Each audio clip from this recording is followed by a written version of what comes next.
Hello everyone. Hope you all are doing good and keep studying. Okay. Now today's topic is the vapor pressure of solution of solid in liquid. Remember here solid signifies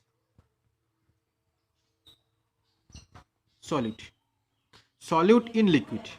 Okay. Now see.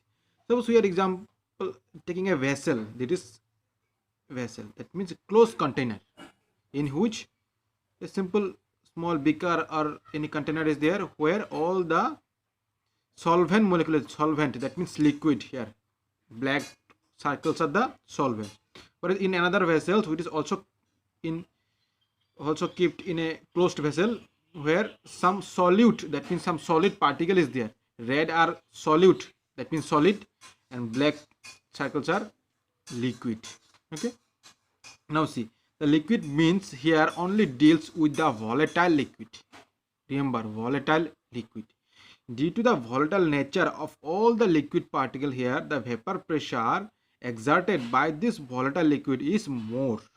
But here, suppose 50% is the solid particle and 50% is the liquid particle which is volatile. Due to the less number of volatile liquid, here the partial vapor pressure of the liquid is low because of this solute particle, because here in place of some liquid particles some solid particles are there which do not shows the vapor pressure or the volatility character. Now what do you know, according to Raoult's law, P equal to Q0 xi. Pi is the ith partial vapor pressure and Pi0 is the partial vapor pressure of that pure component, and xi is the mole fraction. See, Raoult's law can be stated in different ways. So, for any solute, the partial vapor pressure of each volatile component in solution is directly proportional to its mole fraction. See, the partial vapor pressure directly proportional with the mole fractions, where Pi0 is the partial vapor pressure of the pure component is assumed as proportionality constant. Now see, if we assume this in a equation, suppose this one y equal to mx plus c, here c equal to 0, this one c equal to 0, but mx, m this one and x this one. That's why this graph is plotted via origin, because there is no c. If there was c, then the graph should be like this way. This is c, this graph. Now see, what is the significance of this concept? See, when we add some solid or solute particle in the volatile liquid, our vapor pressure will decrease. This is the main concept. Our vapor pressure will decrease. Okay. Next topic is the ideal and non-ideal nature of solution. See, ideal and non-ideal nature of solution. First of all, ideal solutions. The ideal solutions obeys Raoult's law in all concentration, in all temperatures. Ideal solution. But non-ideal solutions does not obey Raoult's law at all concentration and all temperature. Okay. The enthalpy of mixing, that means del mixing is equal to 0. That means the heat, that means enthalpy of formation when we mix the components is 0. But in case of non-ideal solution, the enthalpy of formation is not equal to 0. Third case, the volume change on mixing, that means when we mix two volatile liquid or three volatile liquid, or you can say volatile components, the volume of that final compound, that means mixed compound, is not changed. That's why delta V mixing equal to 0. That means there is no change in the final product when we mix two or more volatile compound. Next, here in non-ideal solutions, the volume change on mixing del mixing V not equal to 0. That means it changes. It may decrease or it may increase also. We'll study in the next section. Okay, how the non-ideal solutions perform. The next and important difference is there. The intermolecular forces of attraction, intermolecular force of attraction between the solute and solvent. So two components is there. One is solute and solvent. Solute is signified here I'm 1 and solvent is 2 particles. Is equal to the 1 1 to 2. That means the force of attraction between the solid or between the solid solute or in between the solvent all are equal, but in non-ideal solutions these are not equal. That's why these are non-ideal solutions. Okay, so here the next topic is types of non-ideal solutions. Non-ideal solutions are divided into two categories depending upon the intermolecular force of attraction between the solute and solvent particles. First type is the non-ideal solution showing positive deviation. We'll see, okay, what is the positive deviation, negative deviation, and non-ideal solutions showing negative deviation. Mainly first points here in non-ideal solutions showing positive deviations, the intermolecular force of attraction between 1 means what? 1 means solute, 2 means solvent is weaker. That means the force of attraction between the solute and solvent is weaker than those of the solvent or solute. That is P1 is for solid is greater than the P10 X1. Similarly for P2 greater than P20 Xy2. Xy2 here is the mole fraction of solute and solvent.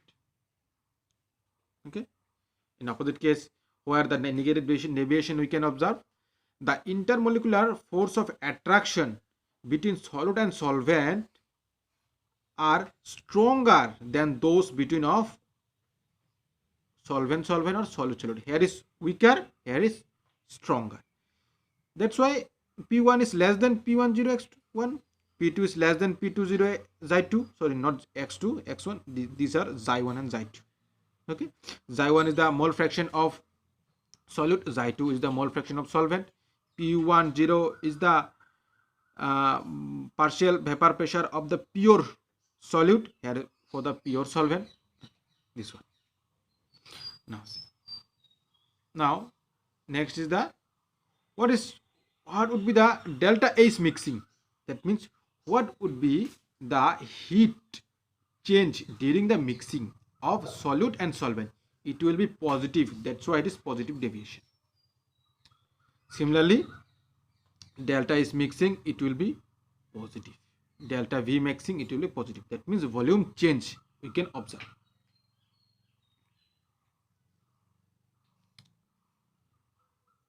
But here in negative deviations, delta H mixing is negative, but delta V mixing also negative. Now what is the meaning of positive, negative and positive, negative?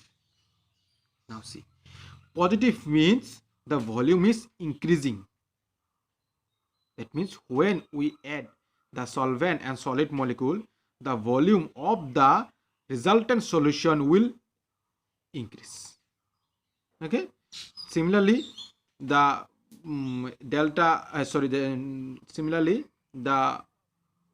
heat of the mixed solution, that means final solution, is increasing. In same case, the delta H, that means the change in heat from that pure solution and the solution, pure solvent and the solution is negative. That means becomes low. That means heat of the solution become low from the pure solvent or solute. Similarly, here also the volume of the solutions after mixing is little bit low. That means decreases from that of the solute and solvent. Next is the dissolution process is endothermic. Dissolution process is endothermic, so heat increases. See, heat increases. That means heat of the solution is little bit increases. Here dissolution process endothermic, that means heat is decreases. Since it is exothermic, that means what? Heat releases. It is endothermic, that means heat takes. See. Now if we just explain with the help of diagram, suppose this one is Xi1, this is the mole fraction of component 1 is 0, here Xi2 is 1. Xi1 is 0, Xi2 is 0. Xi1 is 1, Xi2 is 0.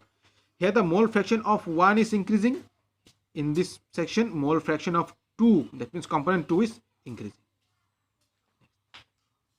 Now, if we observe this type of where the force of attraction or intermolecular force of attraction between the solute solvent is greater than the solvent or solute, will observe this type of extended curve shaped graph.